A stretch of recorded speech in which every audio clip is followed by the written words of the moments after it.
petit mot sur Pâques que je voulais vous partager. Serge en a touché 2 mots pendant la louange et il a eu raison de le rappeler. Je crois qu'on n'a pas pleinement conscience de ce qu'est la résurrection. C'est quand on pense résurrection, on pense à Jésus qui est revenu d'entre les morts et puis voilà, et c'est presque tout. Mais en fait, c'est bien plus que ça. Et je crois qu'on ne se rend pas compte vraiment des implications de la résurrection. L'apôtre Paul dit ceci: « Mon but est de le connaître, lui, ainsi que la puissance de la résurrection, la communion de ses souffrances, en devenant conforme à lui dans sa mort, pour parvenir, si possible, à la résurrection d'entre les morts. » Donc mon but, dit l'apôtre Paul, c'est de le connaître, ainsi que la puissance de la résurrection. Il y a donc une puissance dans la résurrection. Une puissance qui a été manifestée lorsque Jésus est vraiment revenu d'entre les morts, mais une puissance qui continue de se manifester depuis 2000 ans et encore pour nous aujourd'hui. Et ne pas comprendre cela, ne pas savoir cela, c'est passer à côté de cette puissance qui peut opérer des miracles dans nos vies. Et il y a 4, plateformes, 4 terrains dans lesquels cette puissance se manifeste. La première, c'est de croire en Jésus et de le recevoir. On ne peut être au bénéfice de la puissance de la résurrection que si l'on croit en Jésus et qu'on l'a reçu. Ça, c'est le premier. Le deuxième, c'est comprendre les implications de la résurrection. Et c'est sur cela que je vais m'attacher un petit peu ce matin. Le troisième, c'est être prêt à témoigner de cette résurrection. On voit ça parmi les apôtres qui témoignaient de la résurrection de Jésus. Lors de la transfiguration, Jésus dit à Pierre, Jacques et Jean, « Attendez que je sois ressuscité pour parler de ce que vous avez vu. »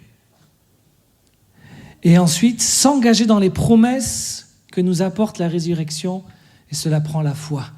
Donc, croire en Jésus et le recevoir, comprendre les implications de la résurrection, être prêt à témoigner de cette résurrection, engager les promesses de la résurrection par la foi. C'est 4 points qu'on pourrait passer beaucoup de temps à développer pour comprendre comment la puissance de la résurrection s'établit dans nos vies. Je voulais les mentionner pour qu'on comprenne à quel point c'est magnifique, incroyable et bien plus grand qu'on l'imagine. Et moi, ce matin, je vais juste m'intéresser sur comprendre les implications de la résurrection. Et même dans ces implications, il y a plein de points, mais je vais m'arrêter sur un seul. L'aspect le plus important de la résurrection, ce n'est pas simplement que Jésus a vaincu le péché, que Jésus a vaincu Satan, ou que Jésus a vaincu la mort et la tombe. Le plus important, c'est pour qui il l'a fait. Nous sommes l'objet, l'intention derrière ce sacrifice et cette résurrection. Jésus ne l'a pas fait pour lui-même. Il l'a fait pour nous. Et tout ce que Jésus a obtenu par cette conquête, par cette action sur terre, par cette résurrection, en fait, lui, Jésus avait déjà tout. Jésus avait déjà tout, mais il l'avait seul. Et c'est quelque chose qu'il veut nous partager. Il veut nous rendre participants. Participants de son état divin. Et pour nous montrer son amour, il s'est dépouillé. Il a entrepris ce voyage en quittant les cieux pour venir sur terre. Pour faire une alliance avec l'homme, l'alliance à la croix, qui a été conclue par le sang qui a coulé, le sang de l'alliance, c'est pour ça que l'on dit cela, afin que nous soyons légitimes pour participer de sa nature divine. Voici ce que l'apôtre Pierre dit dans 2 Pierre 1, 3, 4. Sa divine puissance nous a donné tout ce qui contribue à la vie et à la piété. Sa divine puissance nous a donné tout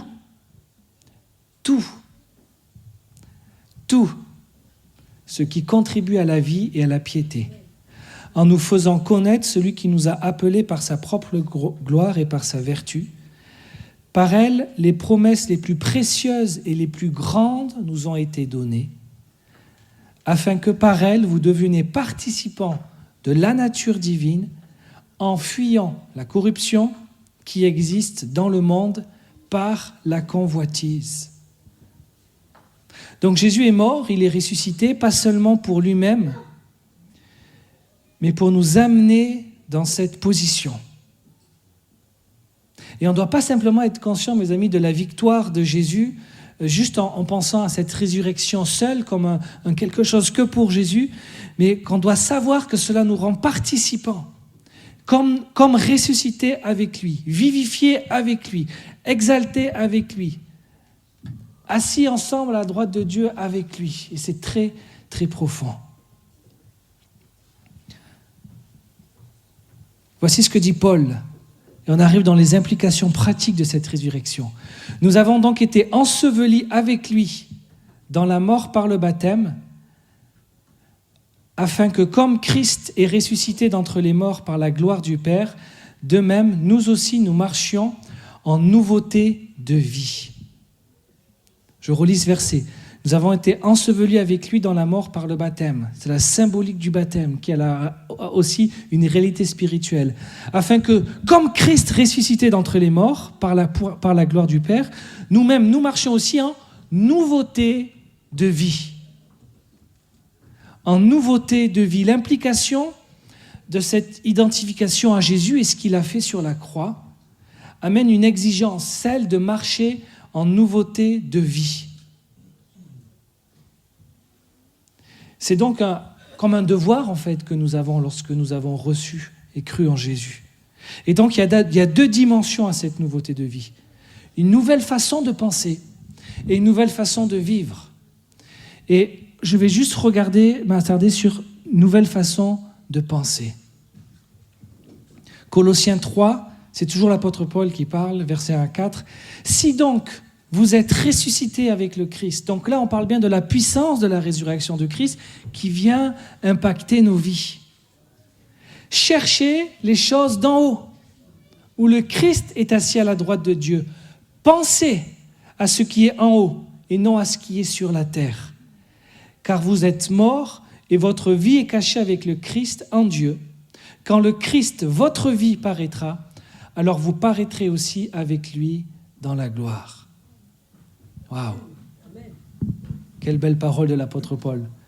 L'apôtre Paul qui cherchait à connaître la puissance de la résurrection. Il dit ceci: aspirez, pensez aux choses d'en haut. Voici une des clés pour pouvoir être au bénéfice de la puissance de la résurrection et pour la voir agir dans nos vies. Oui, on est ressuscité avec Christ, c'est vrai. Mais Paul explique bien qu'il doit y avoir un changement dans nos pensées, que ce n'est pas quelque chose qui se fait automatiquement. Et nous pensons d'une manière très défaite, défaitiste ou parfois sans s'en rendre compte, contraire. On l'a vu dans le sketch, la maman qui disait des choses et qui pensait que c'était anodin, mais qui avait un impact. Il doit y avoir un changement dans nos pensées. Et je remarque, que ce soit dans ma vie ou dans nos vies, que nous avons comme une conscience de servitude et de subjugation aux puissances élémentaires, enfin aux esprits mauvais. On a vu le sketch tout à l'heure. Et si on est ressuscité, la Bible dit « Affectionnez-vous aux choses d'en haut et non à celles qui sont sur la terre ». Littéralement, ça veut dire diriger votre esprit, lutter pour diriger vos pensées vers les choses qui sont en haut. Si donc je ne fais pas cela consciemment, eh bien, je me retrouve en fait à être concentré sur les choses d'en bas et non les choses d'en haut, parce que cela prend d'être intentionnel, de comprendre. L'apôtre Paul l'avait compris. Il le dit aux Colossiens, « Affectionnez-vous, luttez pour aimer les choses d'en haut. » Toujours l'apôtre Paul aux Éphésiens cette fois-ci, chapitre 4. « Voici donc ce que je dis, ce que j'atteste dans le Seigneur. C'est que vous ne devez plus marcher comme les païens, c'est-à-dire ceux qui ne sont pas en Christ, qui marchent selon la vanité de leur intelligence. Ils ont la pensée, quoi ? Obscurcie. Ils sont étrangers à la vie de Dieu. Autrement dit, avoir une pensée obscurcie et non centrée sur les choses d'en haut nous rend étrangers aux choses que Dieu fait et aux choses que Dieu veut faire et peut faire dans nos vies, dans ta famille, dans ton travail. À cause de quoi? De l'ignorance qui est en eux et de l'endurcissement de leur cœur. Un des obstacles, c'est lorsque l'on endurcit notre cœur. Un cœur souple, un cœur non endurci, c'est un cœur qui est apte à recevoir les choses de Dieu. Le monde a le cœur endurci aujourd'hui. Combien reçoivent les choses de Dieu? Combien s'émerveillent des témoignages de Dieu? Combien ont soif d'être dans sa présence, de recevoir de lui? Un endurcissement de cœur ou une ignorance nous prive de toute cette puissance de la résurrection. Et la qualité de ta pensée, de nos pensées, c'est ce qui détermine notre marche avec Jésus. Et selon si nous allons marcher dans la victoire ou pas. Et la Bible met l'accent sur cette santé de l'esprit, la conscience du croyant. Et la manière dont nous pensons, je vais plutôt le dire comme ça, il y a une manière dont nous pensons qui peut avorter la réalité de la puissance de la résurrection dans nos vies. La manière dont nous pensons peut empêcher la puissance de la résurrection d'agir dans nos vies.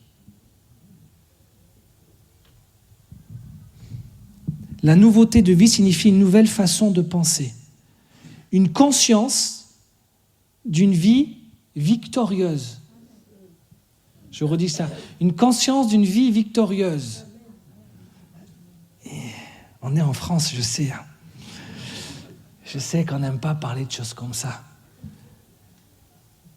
Mais regardez, je vais vous citer quelques versets de la parole de Dieu. Quand je marche dans la vallée de l'ombre et de la mort, je ne craindrai aucun mal, car tu es avec moi. Ta houlette et ton bâton me rassurent. Est-ce que j'ai vraiment les pensées dans la parole de Dieu? Est-ce que vraiment je crois que la parole est réelle pour moi? Si je la fais ça, si je m'élève vers les choses d'en haut, quand le mal vient, quand je suis dans la vallée de l'ombre de la mort, je ne crains aucun mal. Pourquoi? Parce que Dieu est avec moi. Jésus est ressuscité avec moi. Que toute chose concourt au bien, non de tous, mais de qui? De ceux qui aiment le Seigneur et qui sont appelés selon ses desseins. Que 1000 tombent à ton côté et 10 000 à ta droite, mais rien ne t'atteindra. Amen. Rendez-vous compte? À côté de quoi nous pouvons passer si nos pensées ne s'affectionnent pas pour les choses d'en haut? De mes yeux, je verrai la rétribution des méchants. Le Seigneur est ma lumière et mon salut. De qui aurais-je crainte? Le Seigneur est la force de ma vie. Qui pourrais-je redouter? Mes amis, mettons notre confiance.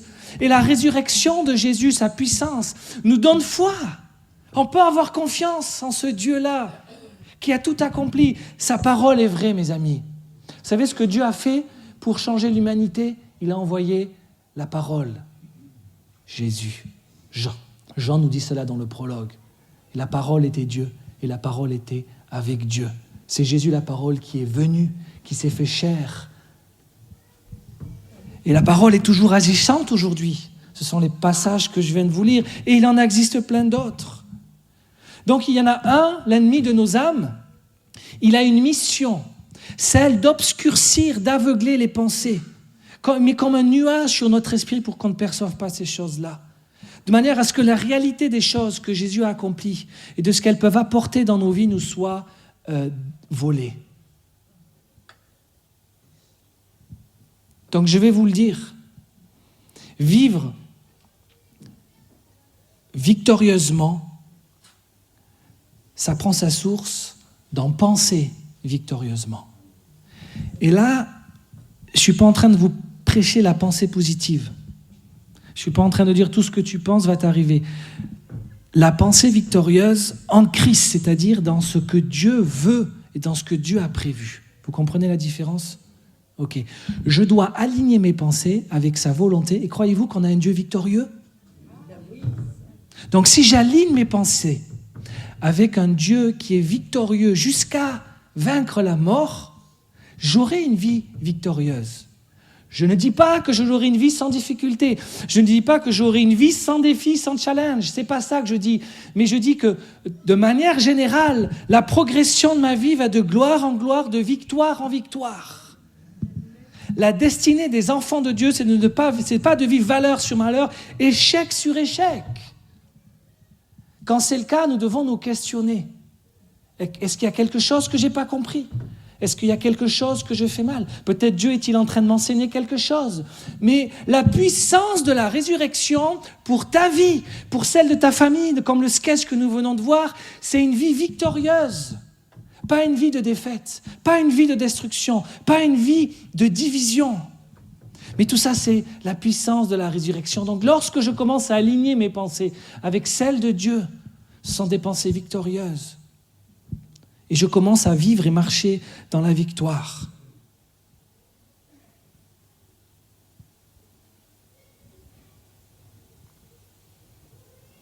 Quiconque est né de Dieu triomphe du monde.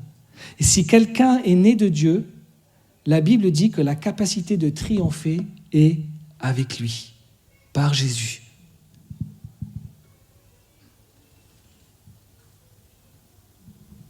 Donc, on peut, par la foi,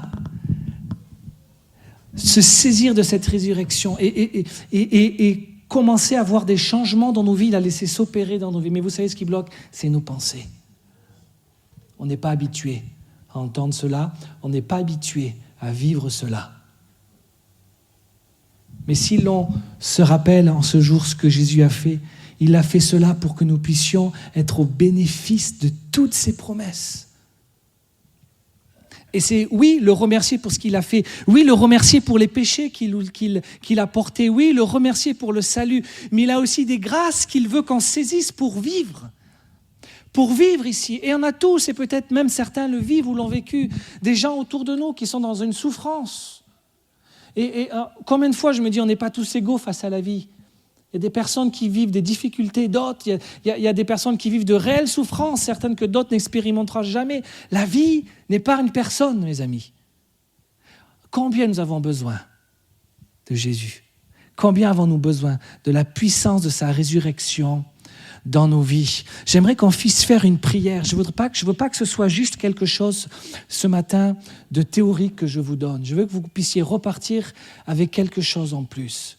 Pour ceux qui le veulent, j'aimerais qu'on puisse prier pour vraiment demander au Seigneur d'agir dans les pensées, afin que nos pensées puissent s'ajuster aux siennes.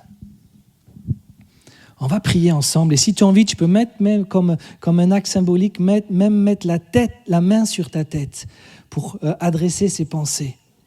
Père, encore une fois, Seigneur Jésus, Père, au nom de Jésus, je lutte pour la transformation, je lutte pour le renouvellement de mes pensées. Je rejette les pensées de défaite, tout ce qui est incompatible avec la victoire de Christ, au nom de Jésus. Amen. Amen. C'est une nouvelle dimension dans laquelle le Seigneur veut nous amener.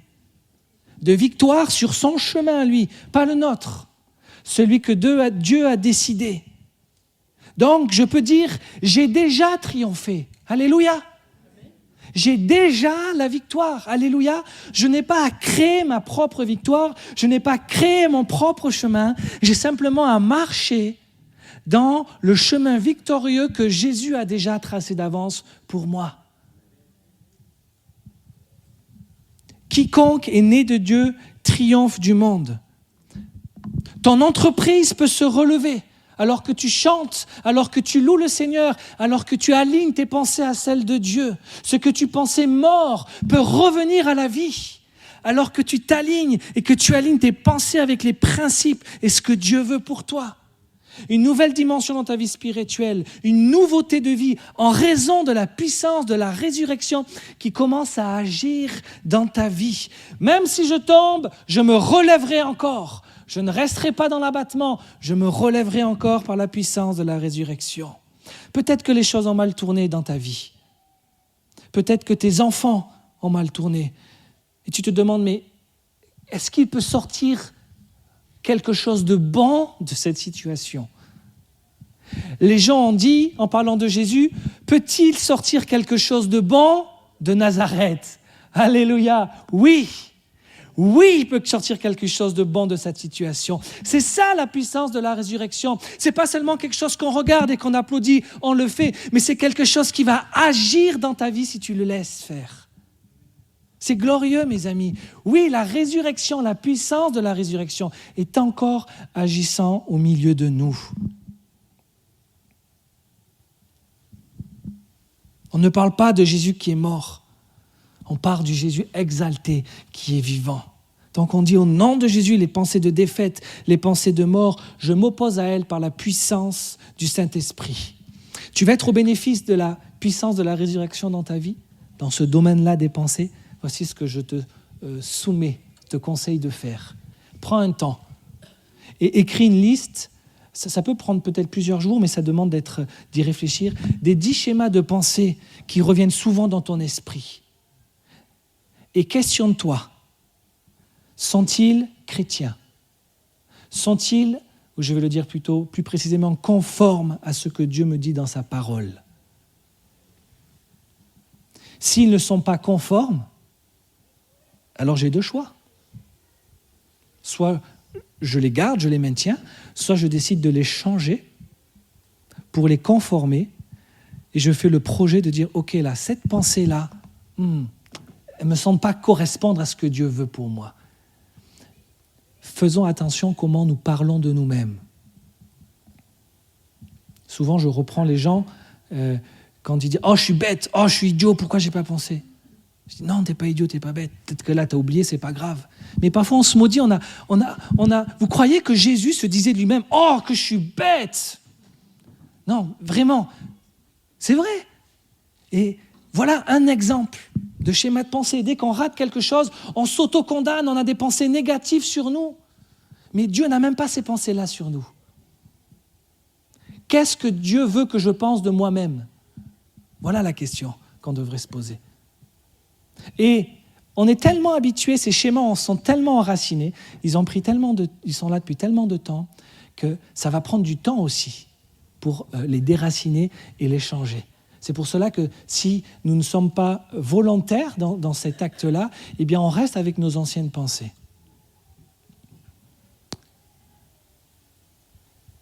On doit commencer à penser comme le Christ. Je suis une bénédiction et non une malédiction. Et si tu commences à voir ta vie comme une bénédiction pour les autres, c'est-à-dire que Dieu agit au travers de toi pour bénir les autres, alors tu vas voir cela s'accomplir dans ta vie, parce que c'est la volonté de Dieu que nous soyons, que je sois, que tu sois une bénédiction pour les autres, dans ton travail, dans ta famille, dans ton quartier, dans ta ville, dans ton département, partout où tu es. Comme vos jours, ainsi sera votre force, nous dit la Bible. Ne dites pas donc, à mesure que je vieillis, je vais décliner. Bon, il y a une réalité physique, on s'entend.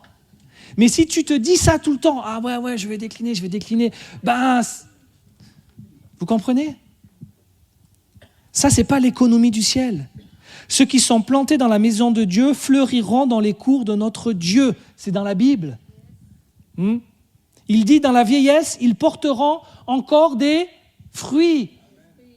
Ah, il n'y a pas assez de gens qui ont dit Amen, là. Ou alors, il n'y a pas assez de vieux dans l'église, peut-être. Ouais, on est une église de jeunes. Alléluia. Dans la vieillesse, ils porteront encore des fruits. Amen. La puissance de la résurrection. On invoque la puissance de la résurrection au nom de Jésus. Là où mon père, là où ton père, là où nos ancêtres ne pouvaient pas aller, là où ma mère ne pouvait pas aller, là où mes frères et sœurs dépendent peut-être de moi, je parle généralement. Peut-être que tu es le seul sauvé dans ta famille, peut-être que tu es le seul sauvé de ta génération dans ta famille. Et tu peux décider de démontrer l'excellence de Dieu, de démontrer ce qu'il signifie, ce que cela prend d'être en partenariat avec Dieu. Tu peux décider que dans ta famille, les choses changent aujourd'hui parce que tu deviens partenaire avec Jésus, parce que tu acceptes de renouveler tes pensées et de t'affectionner pour les choses d'en haut et non pour les choses matérielles d'ici. Ah oui, ça prend d'abandonner certaines choses. Oui, ça prend de mourir à soi-même. Mais Jésus est ressuscité parce qu'il est mort à lui-même. Si tu veux opérer la puissance de la résurrection dans ta vie, il y a des choses que tu vas devoir abandonner. On n'est pas plus grand que notre maître, mes amis. On n'est pas plus grand que Jésus. Et c'est ainsi qu'on pense. Je suis victorieux. J'ai triomphé. J'ai la victoire. Je ne marche pas pour avoir la victoire, je marche dans la victoire.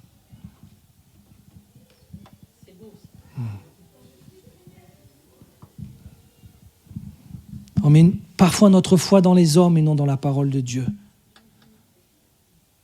Oh, mais Seigneur, peut-être lui va m'aider, peut-être mon oncle, peut-être ma tante, peut-être que tu as mis ton espoir dans des personnes.